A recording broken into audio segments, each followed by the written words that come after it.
ঢাকা বিশ্ববিদ্যালয়ের কেন্দ্রীয় ছাত্র সংসদের আর মাত্র বাকি রয়েছে একদিন। গত এক সপ্তাহ 2 সপ্তাহ ধরে সকল প্রার্থীরা নির্বাচন প্রচারণা চালালেও আজকে তারা বিরতি নিয়েছেন, অর্থাৎ কিনা আজকে নির্বাচনী প্রচারণা বন্ধ রয়েছে। নির্বাচনী প্রচারণা বন্ধের দিনও আসলে বিশ্ববিদ্যালয়ের প্রশাসন বন্ধ নেই, তারা কিন্তু কেন্দ্র তৈরির প্রস্তুতি চলছে। এই মুহূর্তে আমি অবস্থান করছি ঢাকা বিশ্ববিদ্যালয়ের ক্লাবে, যা কিনা ডাকসুতে একটি কেন্দ্র হিসেবে পরিচিত হচ্ছে।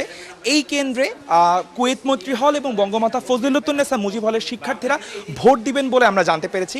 প্রায় 4,000 4,500-এর মতো ভোটার আগামীকালকে এই কেন্দ্রে ভোট দিবে। দর্শক, আপনারা দেখতে পাচ্ছেন ঢাকা বিশ্ববিদ্যালয়ের ক্লাব কিন্তু আসলে শিক্ষকদের একটি বিশ্রামাগার হিসেবে পরিচিত। তারা ক্লাস শেষে এখানে এসে তারা বিশ্রাম নেন, ব্রেক নেন। সেখান থেকে কিন্তু এই রুম জুড়েই কিন্তু এক ধরনের কেন্দ্র তৈরির প্রস্তুতি চলছে। আপনারা দেখতে পাচ্ছেন বাঁশ ঘিরে একটি আলাদা আলাদা রুম তৈরি করার প্রস্তুতি চলছে। এই রুমটিতে এখনও সম্পূর্ণ তৈরি হয়নি। তার ঠিক পাশে এই ঢাকা বিশ্ববিদ্যালয় ক্লাবে বিভিন্ন রুম রয়েছেন, সুরমা, মেঘনা নামে। আপনাদেরকে যদি একটু সামনের দিকে রুমে নিয়ে যাই, আগামীকালকে ডাকসুতে 41টি ব্যালটে একজন শিক্ষার্থীর ভোট দেওয়া লাগবে, যা কিনা বেশ সময় সাপেক্ষ একটি ব্যাপার। সেখান থেকে দাঁড়িয়ে ঢাকা বিশ্ববিদ্যালয়ের প্রশাসন বিভিন্ন বিজ্ঞপ্তিতে এবং আমাদেরকেও গণমাধ্যম কর্মীদেরকেও জানিয়েছিলেন একজন শিক্ষার্থী একজন ভোটারকে প্রায় 4 মিনিট করে সময় ব্যয় করতে হবে।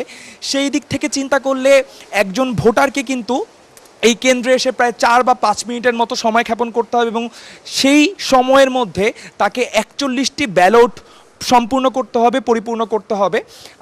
আপনারা দেখতে পাচ্ছেন প্রত্যেকটি রুমেই কিন্তু একটি করে চেয়ার এবং একটি করে টেবিল দেওয়া হয়েছে, অর্থাৎ কিনা বিশ্ববিদ্যালয়ের প্রশাসন সর্বোচ্চ প্রচেষ্টাই করছে শিক্ষার্থীদের সম্পূর্ণরূপে এক ধরনের স্বতঃস্ফূর্ত একটি আবহাওয়া দেওয়ার।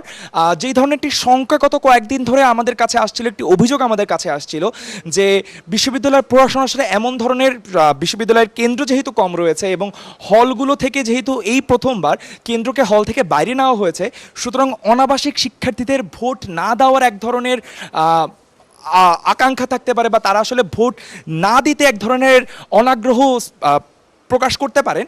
সেই দিক থেকে আসলে কিন্তু বিশ্ববিদ্যালয়ের প্রশাসন একই সাথে আগামীকালকে শিক্ষার্থীদের জন্য শাটল বাস, আলাদা বাসের ব্যবস্থা যেমন করেছে, তেমন তারা যে 8টি কেন্দ্র রয়েছে, অর্থাৎ কিনা এই যেমন ঢাকা বিশ্ববিদ্যালয়ের শিক্ষক ক্লাবটি রয়েছে, একই সাথে সিনেট ভবন, কার্জন হল, টিএসসি, অনেকগুলো কেন্দ্র মিলিয়ে কিন্তু আসলে আগামীকালকে ডাকসু নির্বাচন পরিচালিত হবে। এবং সেই কেন্দ্রের মধ্যে আরও এরকম নির্বাচন যে ভোট কেন্দ্রগুলো রয়েছে, ছোট ছোট ঘরগুলো রয়েছে, সেই ঘরের সংখ্যা বাড়ানোর কথা কিন্তু বিশ্ববিদ্যালয়ের প্রশাসন আমাদেরকে বলেছে।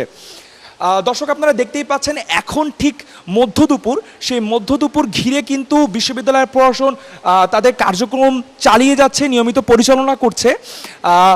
ঠিক এই কেন্দ্র যেমন প্রস্তুতি হচ্ছে, একই সাথে টিএসসি, উদয়ন স্কুল এবং সিনেট ভবন ঘিরেও বিভিন্ন কেন্দ্র কিন্তু প্রস্তুতি চলছে বলে আমাদের কাছে খবর এসেছে। দর্শক, এই ছিল আমার কাছে ঢাকা বিশ্ববিদ্যালয়ের কেন্দ্র প্রস্তুতি নিয়ে সর্বশেষ তথ্য।